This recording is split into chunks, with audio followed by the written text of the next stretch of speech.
자, 여러분 계속 이어서 해볼게요. 자, 과학기술의 발전과 서구와의 교류. 자, 여기 보면은 이제 앞에서 봤지만은 이 동아시아에 이 유럽 애들이 신항로 개척 이후에 동아시아에 진출하게 되죠. 다시 한번 말하지만 16세기에는 포르투갈과 에스파냐가 맞죠? 포르투갈 같은 경우에는 이 마카오 중심으로 해서 일본까지 가서 조총을 전래하고 은을 받아오는 그런 무역을 했고, 에스파냐는 뭐니 반대편으로 넘어가서 신대륙의 아메리카 은을 들고 와서 엄청나게 큰 배로 무역하는 갈레온 무역을 통해서 중국과 교류했죠. 맞나? 또 17세기는 네덜란드가 일본을 나가사키 대지마에서, 18세기는 영국이 청나라 그 광저우에서 공행무역을 통해서 하는 모습을 봤는데, 자, 요런 상황을 통해서 이제 동아시아에 서양 사람들이 들어오는 거야. 서양 사람들. 그러면서 뭐니? 서양 사람들에 의해서 이 서양 문물이 전래가 된단 말이에요. 전해지는데, 그거를 한번 볼게요. 자, 그래서 이게 교역망의 발달이죠. 아까 쌤이 처음에 말했지만 뭐고, 이 동아시아는 커져봤자 원래 동아시아는 중국, 한국, 일본 요렇게 무역을 했잖아. 거기서 더 확대된 게 어디야? 더 확대된 게 여기 있는 동남 아시아까지였잖아. 근데 여기 이제 플러스 뭐 서양 유럽 애들까지 들어오게 되는 이 교역망이 발달하는 모습이 나오는데, 자, 이렇게 되면서 뭐니? 아메리카 신작물이 들어오죠.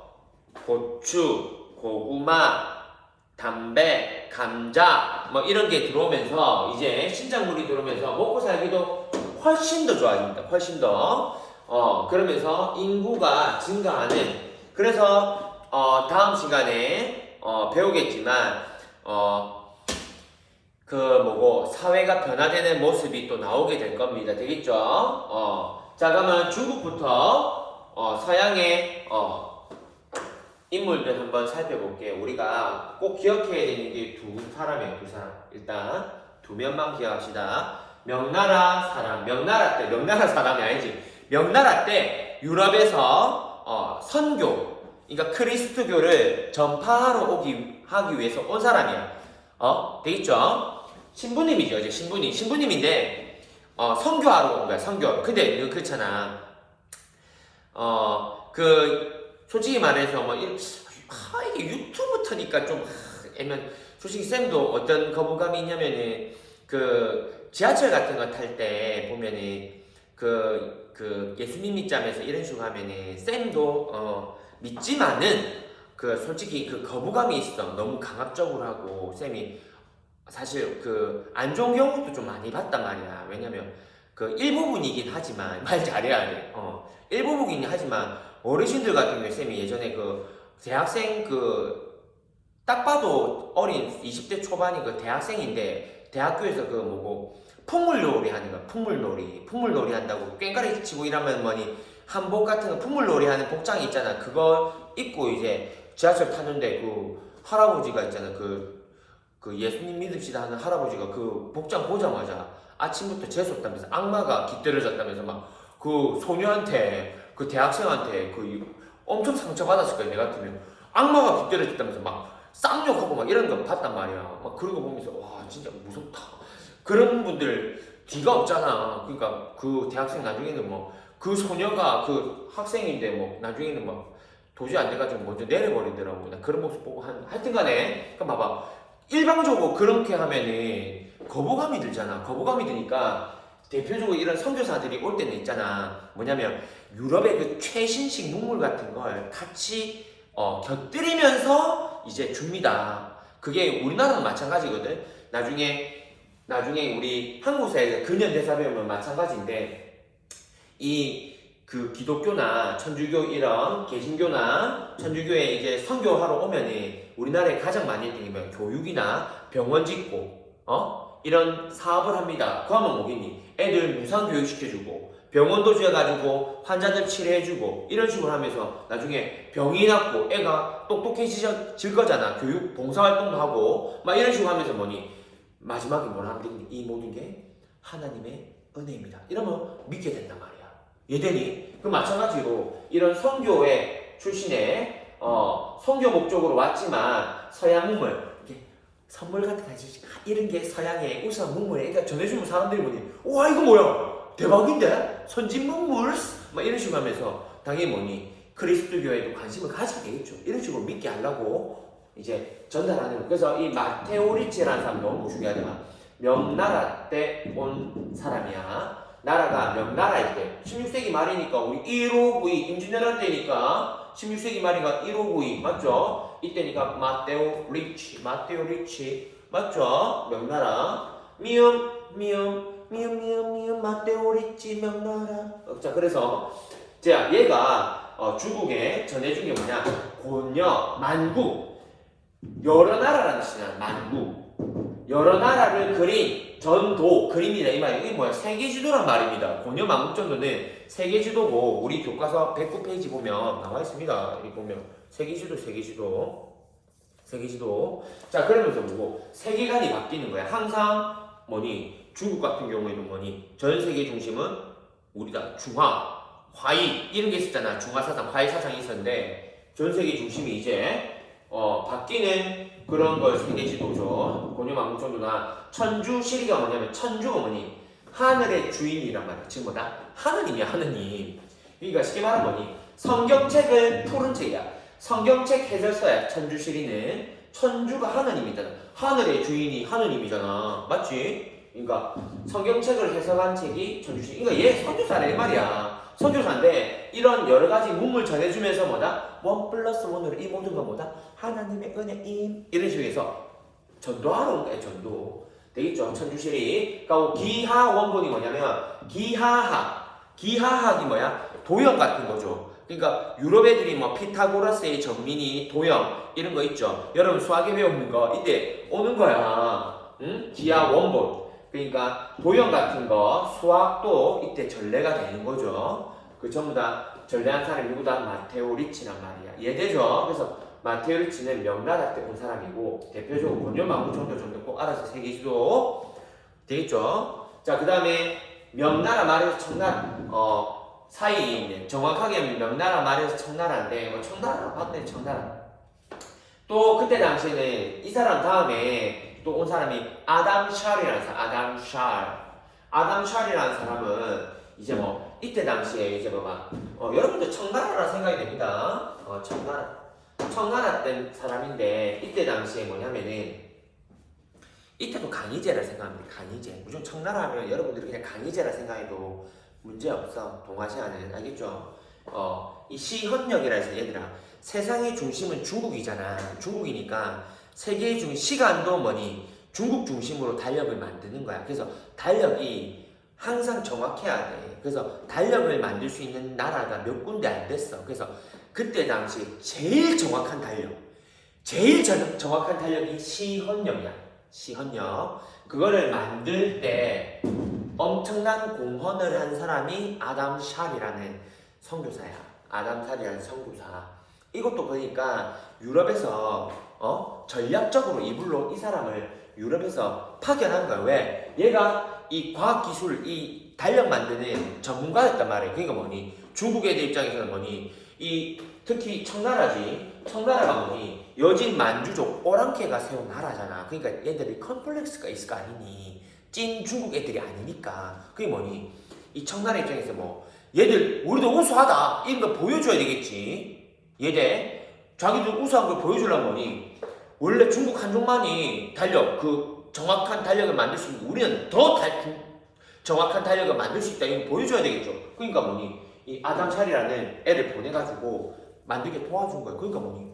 와 좋은데 그리스도교 좋은데 뭐 이런 느낌을 가지게 되잖아. 그래서 참고로 그래서 아담 샬은 시헌역을 만드는데 엄청난 공헌을 한 사람입니다. 그리고 참고로 쌤이 이거 추가로 영상에 유튜브에 올리면서 조선할 때 얘기해 주는데 우리나라 그 인조 있죠. 인조 우리 병자호란 오던 터지는 인조 때 그 왕자들이 끌려갈 때 보면 첫째 왕자가 소현세자 있잖아요. 소현세자가 청나라의 인질로 끌려가잖아. 그때 아담 샬이랑 만나요.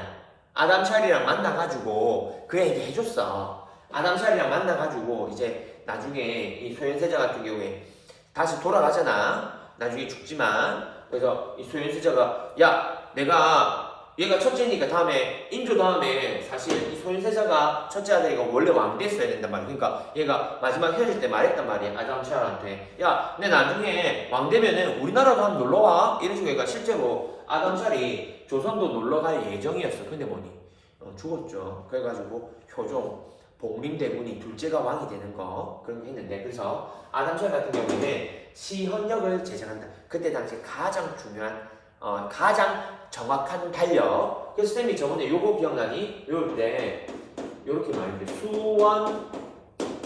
수원시청이라 해가지고 적으로 달력은 수원시청이다. 어떻게 원나라는 뭐야? 수시력 하고 청나라는 뭐다? 시헌력 맞죠? 그래서 원나라 때 가장 정확한 달력은 수시력, 청나라 때 가장 정확한 달력이 지금 나오는 시헌력이라는 건데 이거 만들 때 공헌을 한 사람이 아담샬입니다. 됩니까?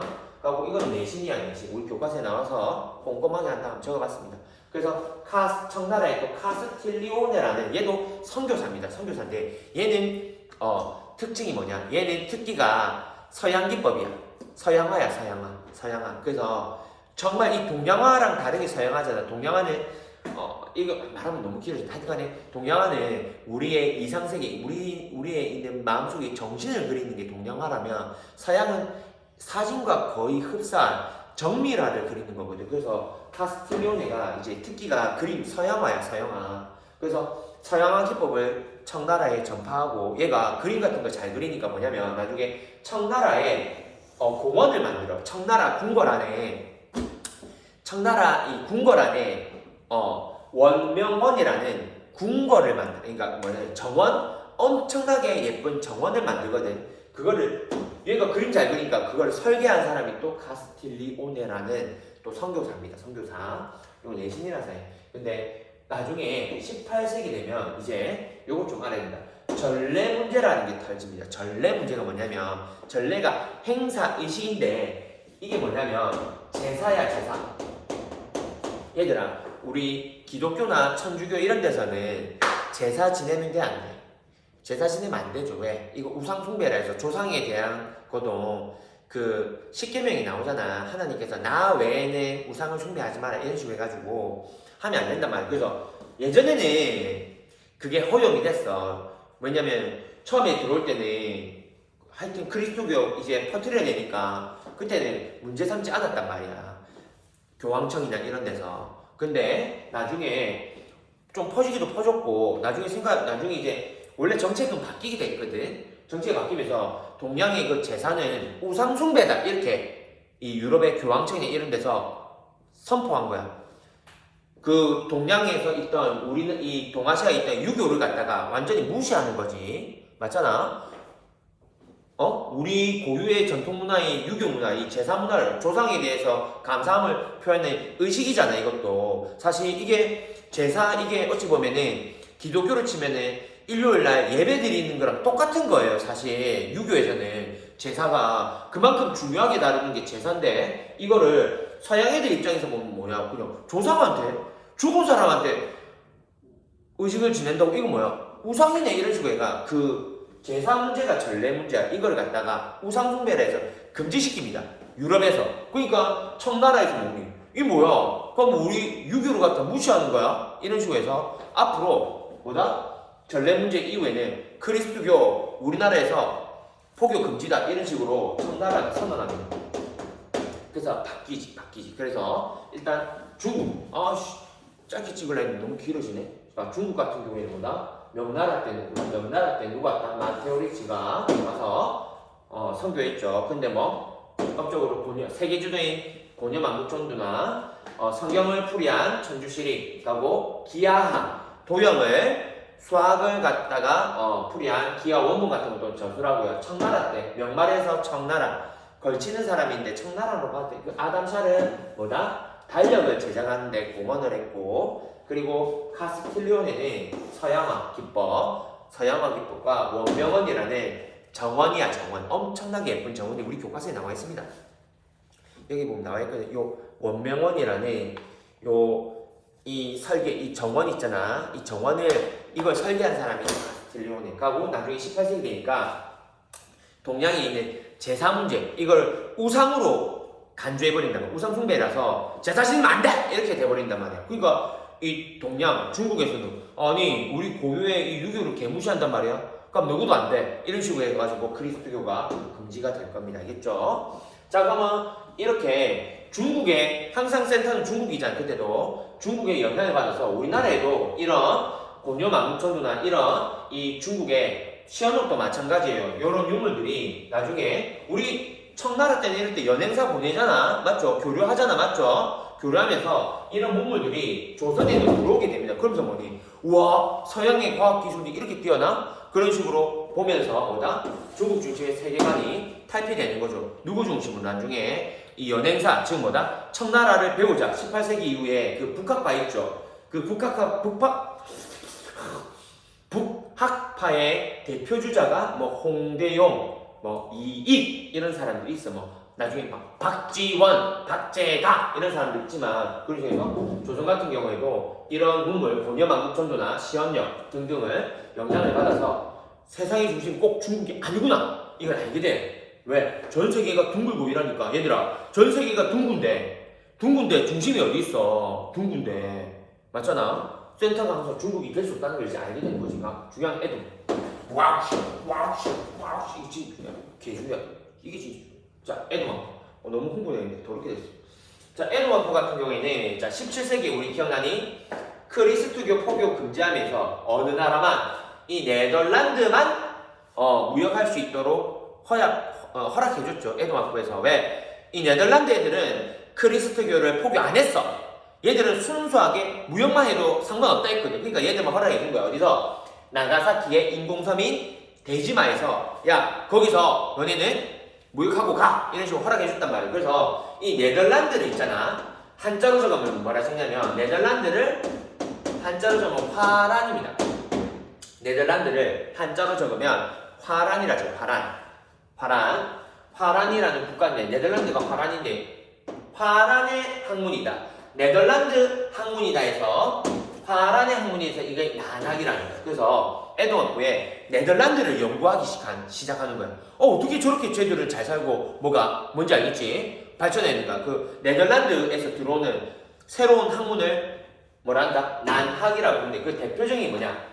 나중에 네덜란드어로 적혀있을 거 아니? 네덜란드어로 맞잖아? 그걸 적혀있는 걸 얘가 스기타 겐파쿠라는 애가 이게 뭐냐면 인체 해부도야.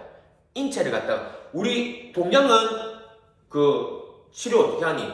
아프면 침을 놓겠소. 한약 드시오. 침을 놓겠소. 한약 드시오. 이러지만 서양은 어떻게 하니?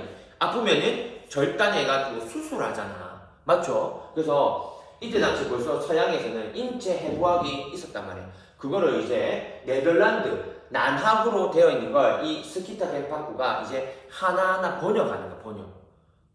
자기 나라 말로. 근데 그래서 탄생한 게 뭐냐면은 우리 동양에서 얘들아 근육 이런 말이 있을까? 없었어. 이 사람이 다 번역한 거야. 번역. 그래서 근육, 뭐 연골, 신경 이런 말 있죠. 이런 말 원래 없었어. 중국에도 없었고 우리나라도 없었는데 얘가 네덜란드 학문 이 인체 해부학인 해체잖아. 인체 해부한 거야. 그걸 하나하나 보면서 이거는 무슨 단어로 번역할까? 머슬이 뭐 네덜란드어는 아니지만 머슬을 어떻게 하면 될까? 이래서 만든 말이 근육이라는 단어도 만들고 막 이런 식으로 된 거야. 그래서 우리가 실제로 지금 쓰는 단어들 있죠. 뭐 근육, 연골, 조직 뭐 이런 단어들 있잖아.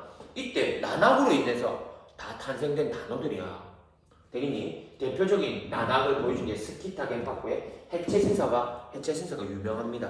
되겠죠? 자, 그래서 이 교역망 원래 동아시아에만 갇혀 있다가 유럽 애들까지 이 동아시아 진출하면서 이 교역망 전 세계가 We are the world 이렇게 된단 말이야. 맞죠? 그렇게 되면서 이제 서양 선교사들이 많이 온단 말이에요. 대표적으로 명나라 때 마교리치 청나라 명말 청초에 아담 샤하고 카스틸리오 나중에 물론 제사 문제 제사를 우상 숭배다 이런 식에서 전례 문제가 터지면서 그리스도교가 청나라에서도 야 우리 유교를 무시해? 우리도 무시할 거야. 그래서 그리스도 포교 금지되는데 자 이런 식에서 서양 애들 조선이나 일본도 영향을 받는단 말이야. 그 대표적인 뭐다? 네덜란드에서 온 학문이라 해서 난학이고 난학이 맞잖아. 난학. 그 대표적인 증거가 뭐였다? 스키타 겐파쿠라는 애가 네덜란드 언어로 되어 있는 이 책을 번역했단 말이야. 그게 해체신서고 그게 뭐다? 인체 해부학 내용이 담겨 있는 거예요. 되겠죠? 그래서 이거 너무 길게 찍었다. Sorry 어쩔 수 없다. 이래서 여기까지 정리를 마치도록 할게요. 그냥 110페이지까지 이어서 할게요. 110페이지. 110페이지는 이미 앞에서 보면은 뭐 다 한 겁니다. 다 한 거라서 쌤이 추가로 하진 않을 거고 110페이지 보면은 바로 필기를 해볼게요. 당연히 18세기에 청나라 공행무역 이런 거 전부 다 한 거라서 추가로만 하면은 나오는 게 이겁니다. 이 무역했을 때 얘들 있잖아. 무역 같은 경우에 동아시아 전부 다 제한무역합니다. 제한무역. 아무나 허락 안 해줬지. 전부 다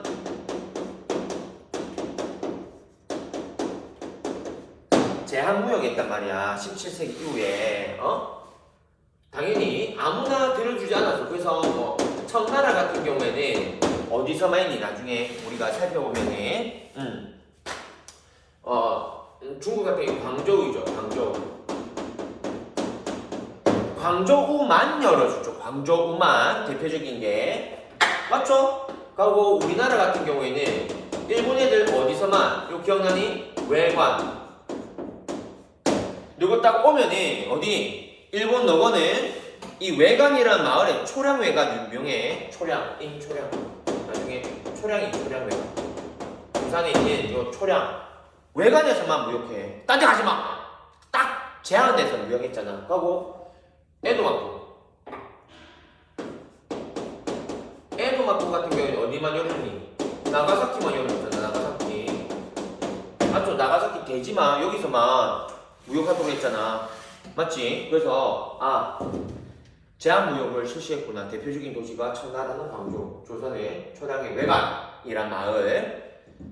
제 베니즈 타운 맞지? 그리고 에도에는 나가사키 그 대지마에서만 딴 데 못 가게 만들었잖아. 딱 여기서만 무역해. 이런 식으로 제한무역하는구나. 그거 말고는 110페이지도 다 한 거라서 앞에서 다 했거든. 공익무역 이런 거 전부 다 한 겁니다. 맥카트니 와가지고 아스피안 전쟁 이런 거 전부 다 한 부분이라서 끊을게요. 자, 다음에는 프린트를 이용해서 우리 경제 파트 다 봤거든. 그럼 정치, 경제 끝냈어. 정치 경기 다 끝냈기 때문에 이제 사회문화 프린트로 최대한 간결하게 하고 마지막 단원 한번 가보도록 할게요. 여러분 수고 많으셨습니다.